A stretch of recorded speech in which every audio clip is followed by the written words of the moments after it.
नेत्र हे भुवन भास्कर नमो नमो। हे सृष्टि के सिरजनहार दिवाकर नमो नमो। हे सूर्य प्रभाकर नमो नमो। आदित्य विभाकर नमो नमो।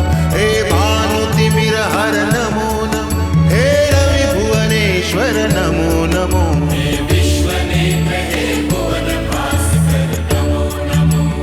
नमो नमो। हे सृष्टि के सिरजनहार दिवाकर नमो नमो। ओम सूर्याय नमो नमः। ओम सूर्याय नमो नमः। ओम सूर्याय नमो नमः।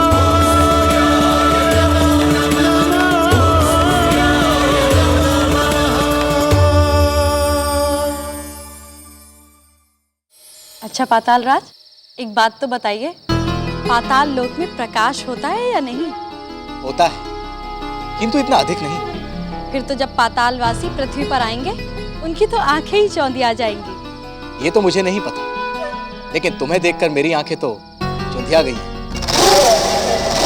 अच्छा, अब तुम मुझे एक बात बताओ। पूछो। ये मनुष्य इतने निर्बल क्यों होते हैं? क्योंकि इस संसार में आत्मरक्षा और प्रगति के लिए मनुष्य का मुख्य अस्त्र बाहुबल नहीं, बुद्धि बल है। इसलिए मनुष्यों में बाहुबल कम होता है, किंतु बुद्धि बल अधिक होता है। किंतु मुझे तो ऐसा नहीं लगता। यदि मेरे अंदर बुद्धि कम होती तो मैं तुमसे प्रेम क्यों करता? क्योंकि प्रेम का संबंध बुद्धि से नहीं, हृदय से होता है। हाँ, बिल्कुल ठीक कहा तुमने। वो कैसे? इसलिए कि जब तुमने मुझ पर पहली बार प्रहार किया था, मुझे उसी समय तुमसे प्रेम हो गया था,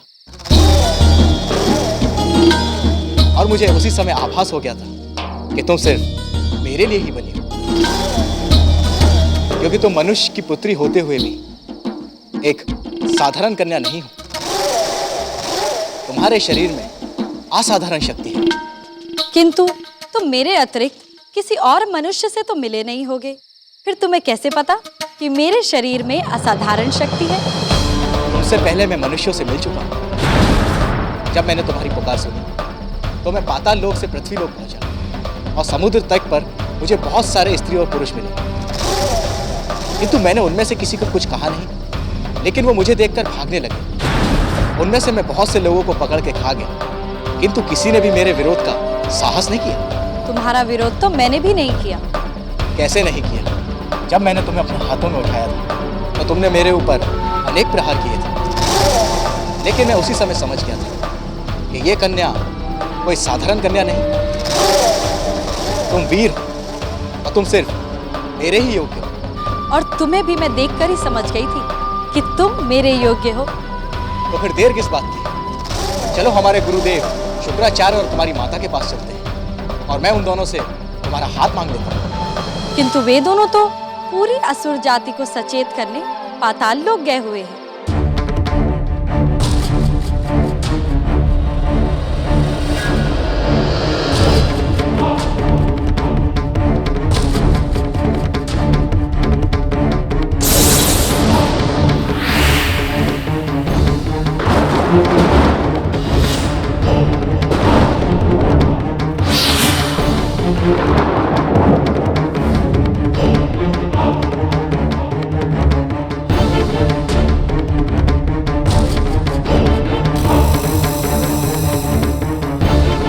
जागो असुरों, जागो,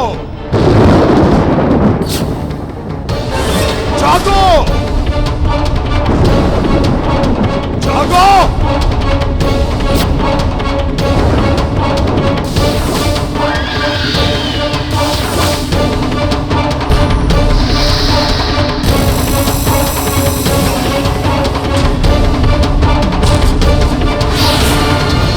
ये दोनों कौन हैं?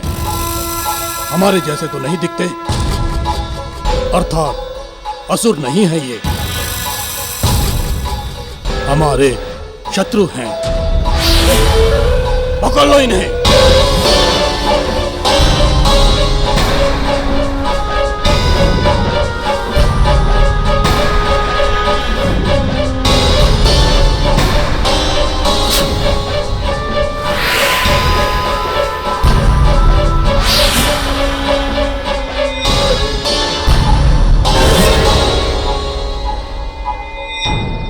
सुंदरी एक बात पूछूं? सब कुछ तो बता दिया है, अभी भी कुछ कहना शेष है क्या? है कुछ। तो फिर वो भी कह डालो। मुझे बहुत जोरों से भूख लगी है। क्या? तुमसे मिलने से पहले मैंने समुद्र तट पर कुछ मनुष्यों का भोग लगाया था, किंतु मुझे फिर से भूख लगाई है और मेरा मन तो मनुष्य का मांस खाने के लिए कर रहा है। क्यों? ऐसा क्यों? मनुष्य का मांस बहुत ही स्वादिष्ट होता है। कभी तुमने खाया है? मैंने नहीं खाया। सिंह का, अन्य पशुओं का मांस तो मैंने खाया है, किंतु मनुष्य का मांस वो मैंने नहीं खाया। तो फिर ठीक है, मैं आज तुम्हें अपने प्रेम का पहला उपहार यही दूंगा।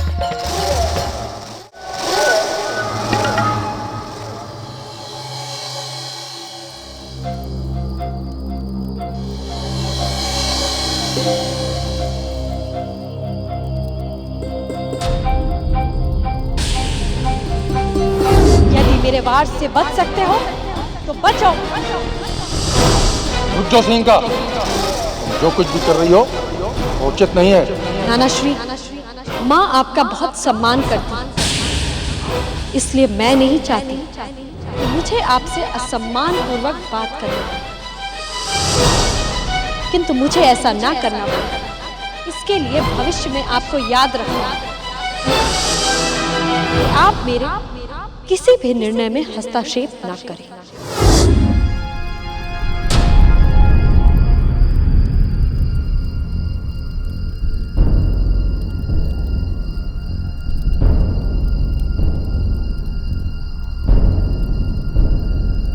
शुक्रदेव ने अब तक पातालवासी असुरों को जगा दिया होगा। कुछ समय के बाद सिंहिका का विवाह होगा, फिर उसका पुत्र जन्म लेगा और वो इंद्र को पराजित करेगा, अर्थात स्वर्ग पर असुरों का अधिकार हो जाएगा। किंतु क्या ये उचित होगा?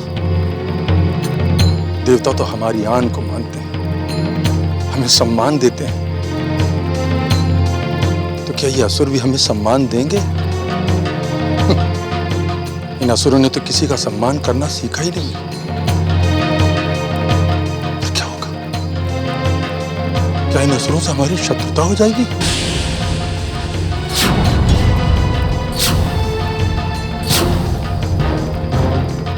क्या होगा जब पृथ्वीलोक पर दैत्यों का राज होगा? क्या हम फिर भी पृथ्वी सम्राट बने रहेंगे? आसार तो ऐसे नहीं लग रहे। ये असुर अवश्य हमें इस पद से हटा देंगे। फिर क्या होगा? पता नहीं वे हमारे साथ कैसा व्यवहार करेंगे, कहीं हमारा अपमान न करें। थोड़ी देर ठहरो, मैं भोजन की व्यवस्था करता हूँ।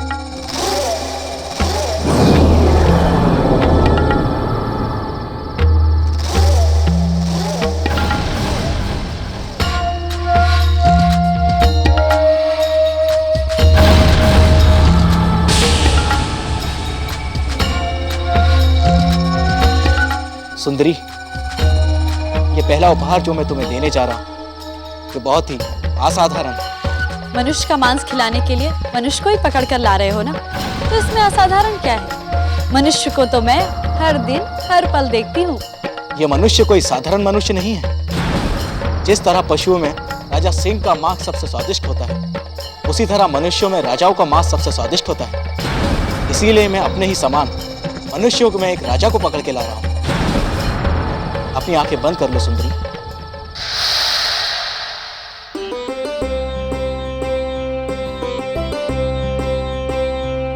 आज देख लिया आप सबने, भगवान शिव कितने भक्त वत्सल हैं।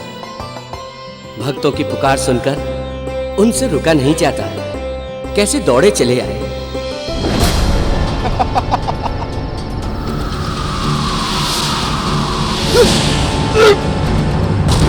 बचाओ!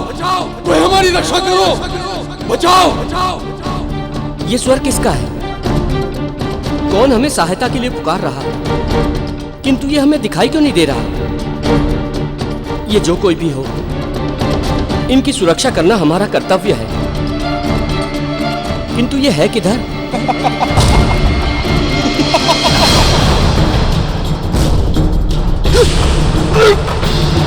तो असुर राज है और इसने आपके पिताश्री को उठा रखा है, किंतु ये पृथ्वी लोक पर आए कैसे? ये समय ये सब सोचने का नहीं है। कृपया शीघ्र कुछ कीजिए स्वामी, पिताश्री के प्राण बचाइए।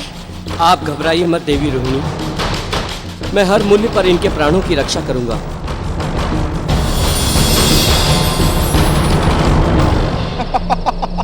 प्रिय, अपनी आंखें खोलो और हमारा ये उपहार स्वीकार करो।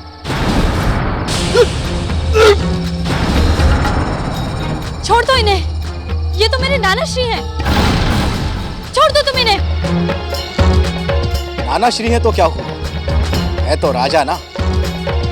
इसका मांस बहुत स्वादिष्ट होगा। मैं इनको कैसे खा सकती हूँ? जैसे तुम किसी दूसरे को खाओगी, वैसे ही तुम इसे खा सकती हो। यदि तुम इसे नहीं खाना चाहती तो कोई बात नहीं, ये हमारे काम आएगा। जिंका, हमें बचाओ, हमें खाना चाहता है। जिंका, रक्षा करो हमारी।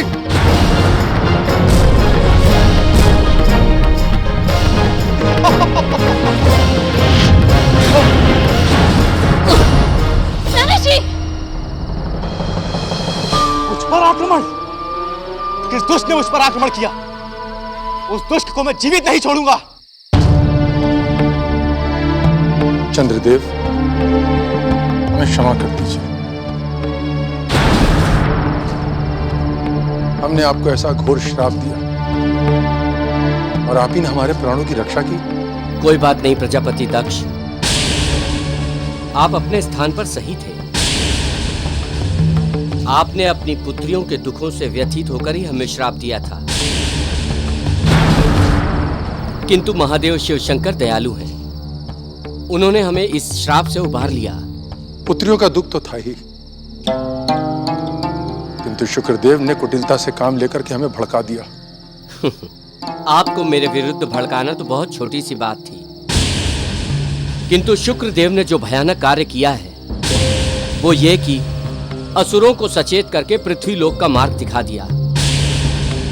वे अब पृथ्वी पर आने लगे हैं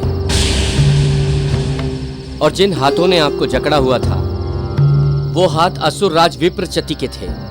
हमें खाने वाला था। असुरों के लिए मानव मांस का भक्षण बहुत ही साधारण सी बात है। कोई मर्यादा उनके लिए मायने नहीं रखती है। यदि वो इस पृथ्वी पर आ जाएंगे तो न जाने इस पृथ्वी लोक का क्या होगा। दुष्ट देवता,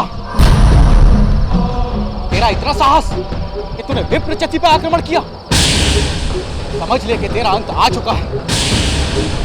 आज मैं इस नानाश्री के साथ साथ तुझे भी कच्चा खा जाऊंगा। असुरराज, यदि तूने हमारी ओर एक पग भी बढ़ाया तो मैं अपनी शक्ति से तेरे टुकड़े टुकड़े कर दूंगा। कोई भी ऐसी भूल मत कर बैठना जिससे बाद में तुम्हें पछताना पड़े। लगता है निर्बल मानवों के साथ युद्ध करते करते मुझे तेरी शक्ति के विषय में भ्रम हो गया है। आज मैं तुझे यमलोक पहुंचाकर तेरा यह भ्रम दूर किए देता हूं।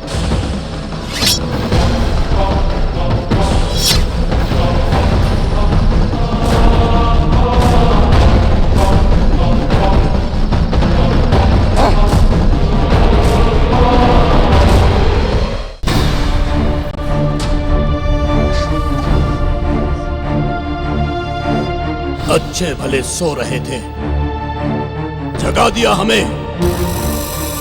क्या शत्रुता थी हमसे? अपराध किया है इन्होंने, छोड़ेंगे नहीं इन्हें। अरे मूर्खों, पहचानो मुझे। मैं तुम्हारा गुरु हूं, शुक्राचार्य, और मैंने ही तुम सबको जागृत किया है ताकि संसार में तुम सब अपना साम्राज्य संभाल सको, अपना स्थान ग्रहण कर सको। और मैं दिति हूँ, दैत्य माता दिति। मैंने ही दैत्य जाति को जन्म दिया है। तुम सब मेरे पुत्रों के समान हो।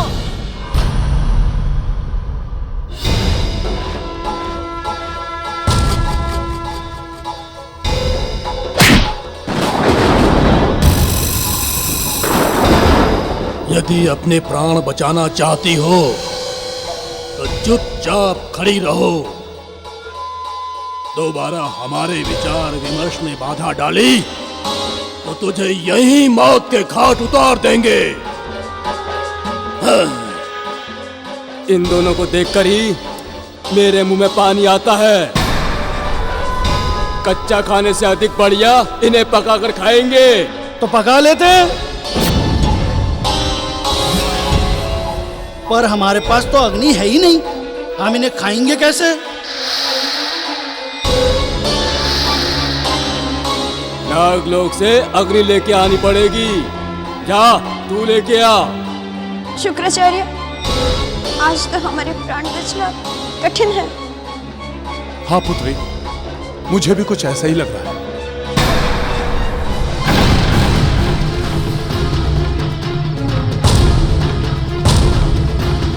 उससे तो मैं बाद में निपटूंगा, पहले मैं इसे खा लेता हूं।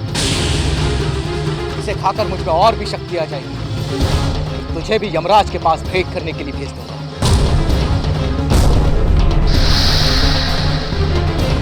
प्रीतम, ये मेरे नाना श्री हैं। नाना श्री है तो क्या हुआ? ये मेरी अभी तक समझ में नहीं आई।